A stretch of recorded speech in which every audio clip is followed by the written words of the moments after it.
दोस्तों ये है देसी हॉरर पॉडकास्ट। स्वागत है आप सभी का आज की वीडियो में।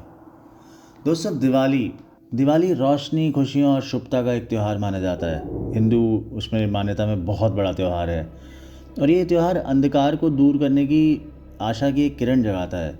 लेकिन क्या आपने कभी सोचा है कि इतने उजाले के बीच क्या दिवाली पे कोई छुपा हुआ खतरा भी हो सकता है? जी हाँ, दिवाली की जो रात होती है उसमें टोने टोटके और अदृश्य शक्तियाँ विशेष रूप से सक्रिय हो जाती हैं, जो हमारी खुशियों पर घेरा लगा सकती हैं। तो आज हम इस मुद्दे पे ही एक वीडियो बनाते हैं और आपको दिखाते हैं कि कैसे इससे बचा भी जा सकता है।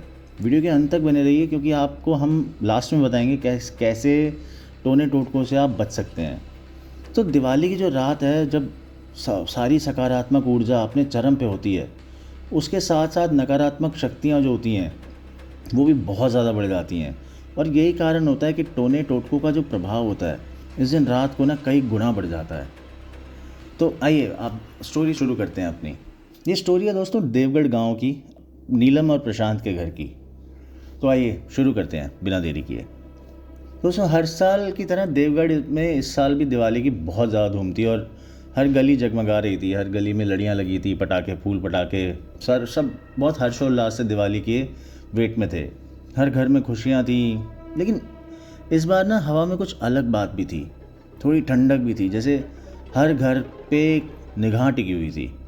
गांव के जो बुज़ुर्ग हैं वो कहते थे कि दिवाली की रात सिर्फ लक्ष्मी जी नहीं आती और भी शक्तियाँ जाग जाती हैं।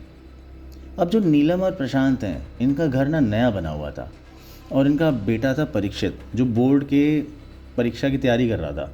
अभी रिसेंटली प्रशांत का प्रमोशन हुआ था और उस प्रमोशन के लिए घर घर में मिठाइयाँ बांटी जा रही थी। उनका घर पूरी तरह सजा हुआ था, घर में बहुत रौनक थी। और लेकिन गली के छोर में एक रेखा मौसी रहती थी, जिसे सब काली मौसी कहा करते थे। कई रातों से वो नीलम और प्रशांत के घर के दरवाजे के बाहर खड़ी कुछ बड़बड़ाती रहती थी।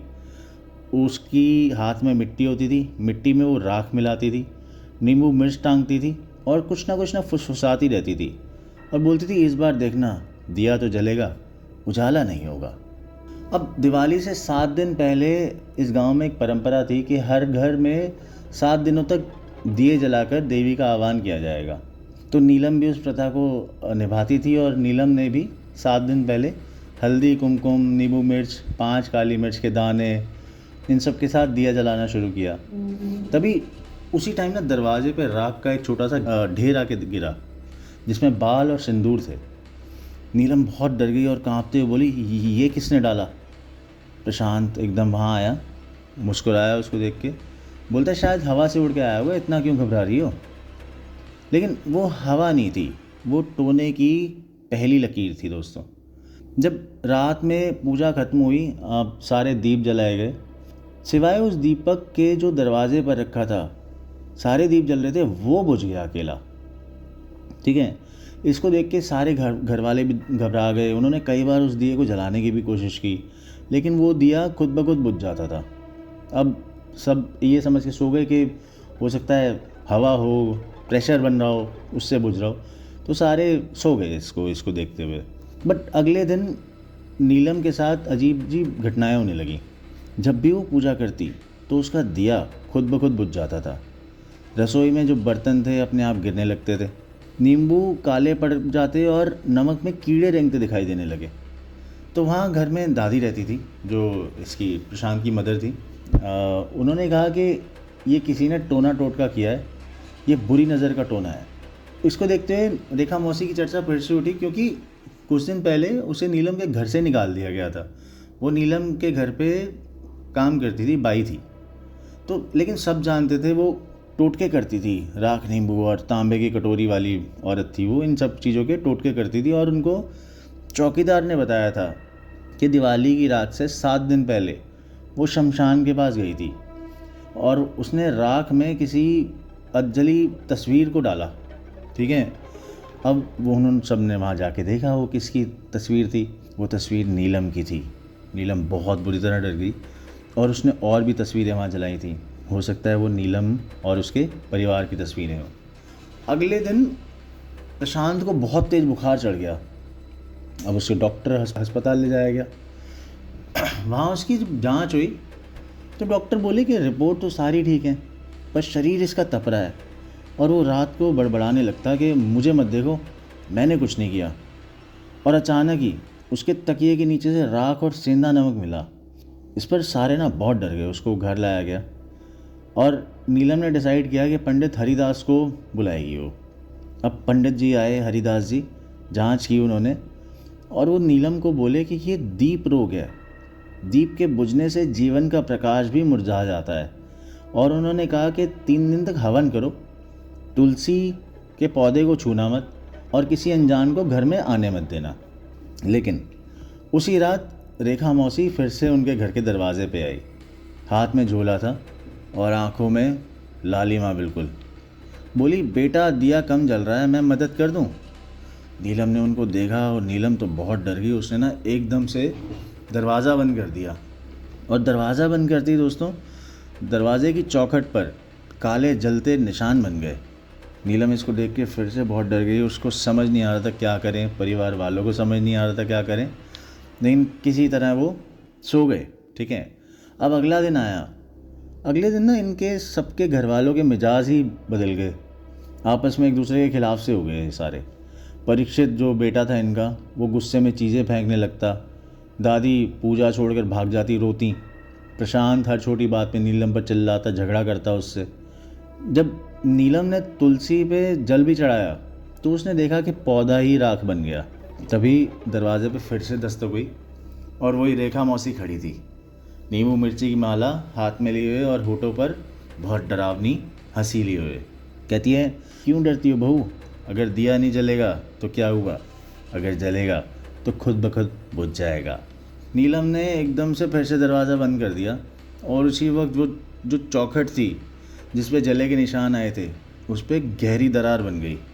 अब दोस्तों हुआ क्या कि जिस प्रशांत का थोड़े दिन पहले प्रमोशन हुआ था, अचानक ही उसकी नौकरी चली गई। कुछ रीज़न नहीं बताया गया, बस ये बोल दिया गया कि due to misconduct you are fired. उनके घर की बिजली बार बार फटकने लगती, दिए बुझने लगते। और ये सब हो रहा था दिवाली के उस 7वें दिन पहले, जो 7 दिन पहले वाली रात थी उससे, और ये सब चलेगा दिवाली तक। ठीक है, अब देखते हैं दिवाली पर क्या होगा। अब अगले दिन सब सो रहे थे और उनके घर का सिलेंडर फट गया और उन्होंने घबराकर सब बाहर निकल गए। उन्होंने फायर ब्रिगेड को फ़ोन किया, फायर ब्रिगेड आई। वो बोले कि बहुत बड़ा चमत्कार है, कोई दिक्कत ही नहीं थी सिलेंडर में, पता नहीं सिलेंडर अपने आप कैसे फट गया। अब दीवारों पर भी वही निशान बन गए, राख, काले तिल, मिर्ची के दाने। अब पंडित जी ने उनको बताया कि यहाँ पे 5 टोटके पूरे कर दिए इसने, रेखा मौसी ने। बुरी नज़र, रोग, कलह, नुकसान और अनहोनी। अब सिर्फ बचा है सत्य का दीप, जो कि दिवाली का रात थी। अब दोस्तों अमावस्या की रात आ गई और पूरा देवगढ़ जगमगा रहा था। हर घर में दीपों की पंक्तियाँ थीं और बच्चे पटाखे वगैरह फोड़ रहे थे। लेकिन नीलम के घर पे पूरा अंधेरा था। दादी ने कहा कि बहू आज की रात आखिरी रात है, अगर आज दीप नहीं जला तो ये अंधेरा कभी नहीं जाएगा और हम सब काल के गाल में समा जाएंगे। सोचो कितना खौफ होगा। नीलम ने गहरी सांस ली और उसने एक तांबे की कटोरी निकाली, वही जो रेखा मौसी वहाँ छोड़ा करती थी। उसमें उसने राख, सेंधा नमक, 7 काली मिर्च डाली और नींबू को बीच से काटा और हर कोने में एक दिया जलाया। हर दिए की लौ जो थी वो कांप रही थी, जैसे डर रही हो कि कुछ ना होने वाला है, कुछ ना कुछ आने वाला है। अचानक दोस्तों दरवाज़ा खुद ब खुद खुल गया। बाहर काली आंधियाँ घूम रही थी, काले साए घूम रहे थे, पर कुछ भी नहीं दिख रहा था। एक फुसफुसाहट से सुनाई दी, बहू बहू। रेखा मौसी की वही जानी पहचानी आवाज़ आई। नीलम ने दरवाजे की तरफ देखा और वहाँ रेखा मौसी खड़ी थी। उसके बाल उलझे हुए, चेहरा राख से भी काला, आंखें जलते कोयले जैसी, और उसके पैरों के नीचे धुआं सा घूम रहा था और उसके हाथ में वही नींबू मिर्च की माला थी और अब वो पूरी तरह काली हो चुकी थी। वो बोली, बहू अब दिया मेरा है, तूने उजाला मांगा था, अब ये उजाला तुम्हें सबको जला देगा। दोस्तों नीलम ये सुन के बिल्कुल ऊपर से नीचे तक कांप गई और दियों की लौ भी ज़ोर ज़ोर से टिमटिमाने लगी और रसोई की खिड़की भी अपने आप खुल जाती और बर्तन अपने आप गिरने लगे, बर्तन अपने आपस में टकराने भी लगे। ये देख के रेखा आगे बढ़ी और उसके हर कदम के साथ दियों की लौ बुझती जा रही थी। वो बोली, क्यों रोशनी जलाती है बहू? दिया जलता है तो साया भी बनता है, और साया हमेशा रोशनी से बड़ा होता है। ये सुनकर नीलम बहुत बुरी तरह काँप गई और उसने कांपते हुए हाथों से आईना उठाया।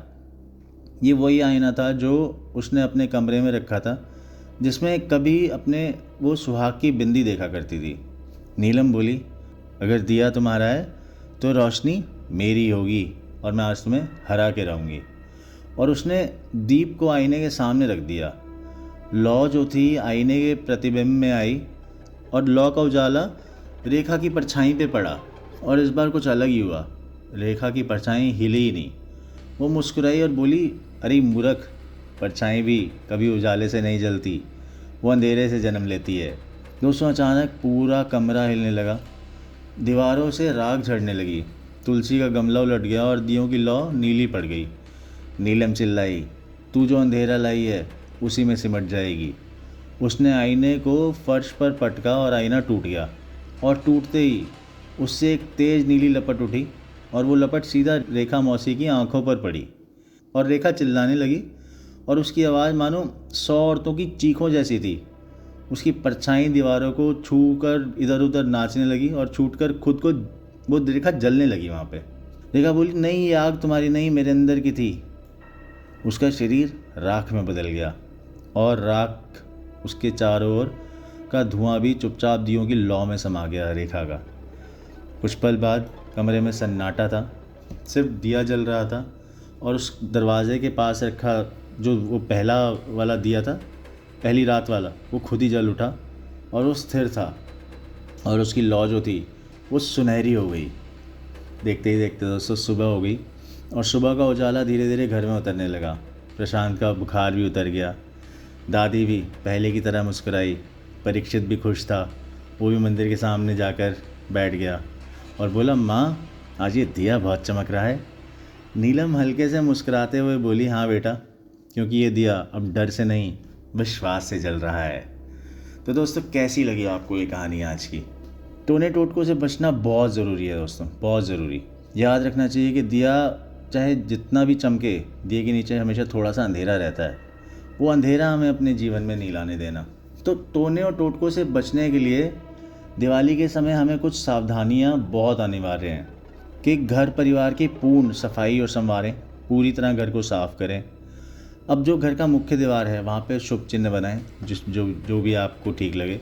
हल्दी और कुमकुम का प्रयोग करें। पूरे घर पे दिए जलाएं, खासकर दरवाज़ा, खिड़की और गलियारों में।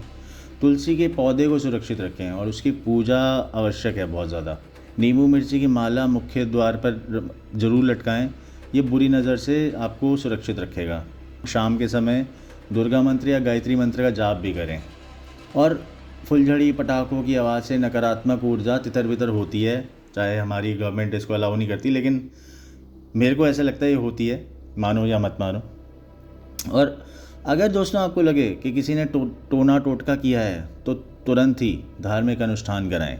हवन, मंत्र जाप, पवित्र जल का छिड़काव, गंगा जल से वातावरण को शुद्ध करें। आयुर्वेदिक औषधि और मानसिक स्वास्थ्य की देखभाल करें और अपनी सोच को पॉजिटिव बनाएं और हर भय और तनाव से दूर रखें। परिवार में पूजा का माहौल बनाएं, सामूहिक सौहार्द बनाएं, आपस में बैठ के बात कीजिए। अगर किसी को ऐसा कुछ लगता है, कुछ दिक्कत हो रही है, अपने बड़ों को बताइए और पंडितों की सलाह ज़रूर लें। बहुत बढ़िया है ये, ठीक है। तो दोस्तों, कैसी लगी आपको आज की कहानी? हमें कमेंट में ज़रूर बताएं और एक लाइक करना तो बनता है और हमारे चैनल को प्लीज़ सब्सक्राइब कर लीजिए। Thank you friends.